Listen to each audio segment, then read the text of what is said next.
Welcome back to more slag, or stuff that I like about the games, where we celebrate some part of gaming that I really enjoy. This time around, we'll be talking all about time skips in games. Let's start with the very basics. What exactly is a time skip? A time skip is a narrative device in stories used to fast forward a substantial amount of time in the plot. Whether that purpose is to move events of the world along, or to age the characters themselves, or perhaps even change the cast to the next generation. Generally, their main purpose is to show how a significant event in the story affects both the world and the characters.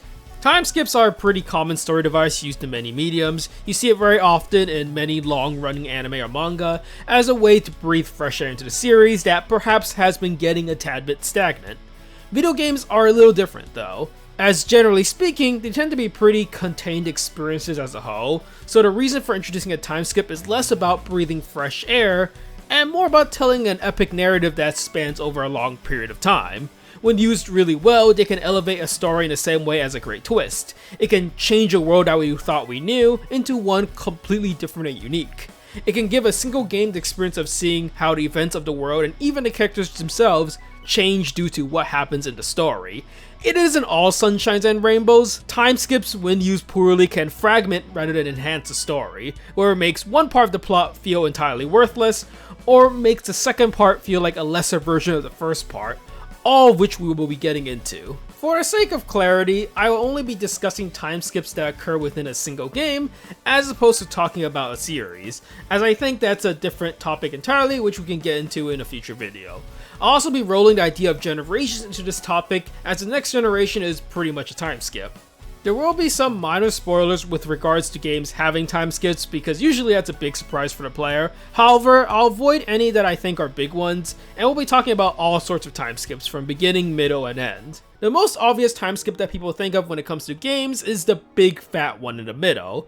The one where an event happens that entirely changes the world due to something. The main character gets taken out of commission for whatever reason, and by the time he or she wakes up, the world has changed into something almost unrecognizable. And while yes, that will still be the focus of today for the most part, I'd like to give a shout out to the other types of time skips that perhaps we don't think about as much. One such time skip is the one that happens at the beginning of the story, the establishing time skip, as we will call it for this video. Generally, this sort of time skip goes one of two ways. Either we play as the main character who is younger at the time and come face to face with a traumatic incident that changes his or her life, then we fast forward to the present where they're all grown up now and about to set off on their journey, or we start the game as one character, go through a big epic battle, and then skip forward many years after the original, where a new hero will take up the mantle.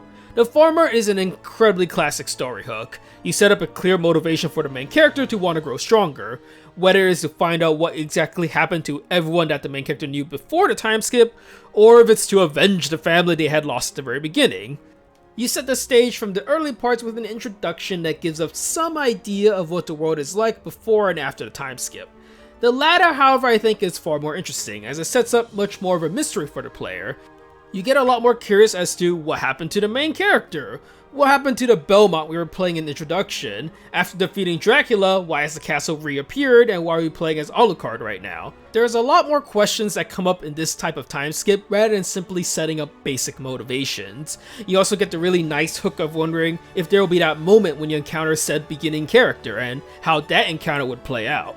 Technically speaking, for the latter, we don't even necessarily have to time skip to the future, but instead can go backwards in something called media res. The idea of having the start of the game take place straight in the middle of the action, then going backwards retroactively to explain what led to this moment. Again, the sense of mystery is central to this sort of time skip, except this time there is a clear destination that the player has seen, and the player's main mystery is wondering what led up to that introduction happening. For the most part, regardless of whichever way the game decides to go, it's usually a solid framing device. Time skips don't even have to be in the beginning or the middle, they can even be placed at the very end of a story as an epilogue. The main focus of a time skip and an epilogue isn't really to set up a mystery as in the beginning, but rather serves as a way to close out a game. It's a wonderful way to give a glimpse into the possible futures for the characters, as we skip ahead in the future to see the many different ways their life turns out after the end of the journey they embarked on.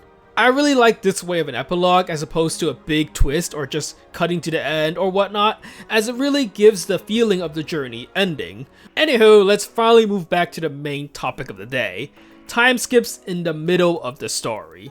These are the ones that you probably think of the most when I bring up the term time skips. These time skips usually end up being the most memorable part of the game, as they act as a turning point for the plot and are a big surprise when it happens.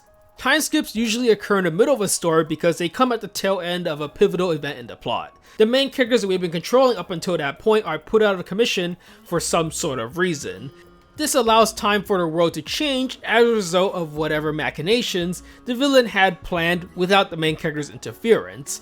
Let's use a pretty famous example here, Final Fantasy VI and the World of Ruin. While it looks like at first our main characters have made it just in the nick of time, in the end, they fail. Kefka pushes the statues out of alignment and throws the world into chaos. While Shadow, the badass ninja, appears to save the day at the last second, it still isn't enough as the entire place collapses. On their last second escape, the airship they jump on is blasted to pieces, and our party members all fall off, as the effects of this catastrophe is felt the world over. By the time the story picks up once again, the world is quite a bit different than we have seen before. In the blink of an eye, a year has passed, and we wake up not as Terra, the character who has been the major focus of the story, or Locke, the intrepid hero, but rather as Celeste, alone and on a forsaken island with Cid. Time has changed the world, and definitely not for the better. What was once a green fertile forest has now become a barren wasteland. Time skips do a fantastic job in giving a sense of excitement for the player. If the game has done well up until this point, then we really do care about our main cast of characters, so seeing what has happened to all of them becomes an incredibly compelling point. It makes you wonder, where's everyone else in this post-ruined world? Why is Celeste all alone here, and what happened to everyone else during this 1 year time gap?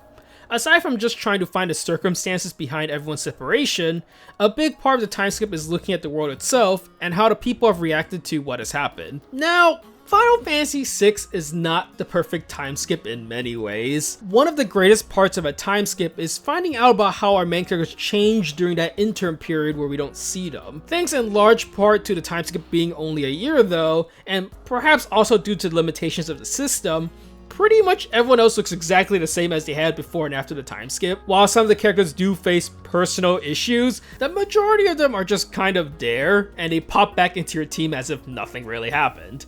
Still, there is quite a lot to appreciate here as well. The entire overworld has been given a complete makeover, and despite the fact that the layout of the cities themselves hasn't changed much at all, at least the inhabitants all have different reactions to this new world they live in. Now, it's not like time skips are always a golden ticket to success.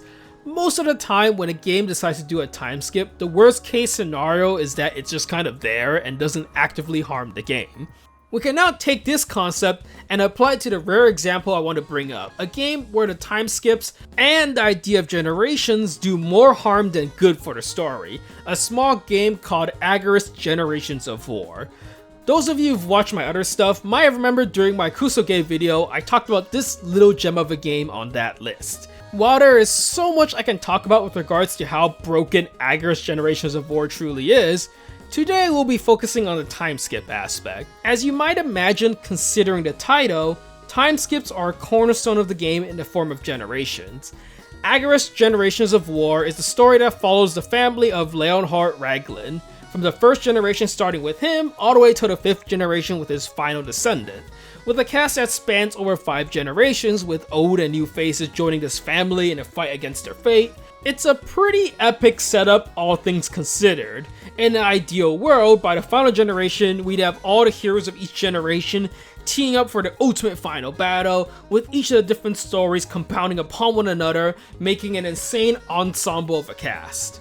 As you might imagine from everything I've said up until this point, that isn't the case here. Rather than feeling like a grand finale experience all in one game, the generation function in Agaris Generations of War only serves to split up the game into 5 insanely mediocre stories that each can't stand on their own.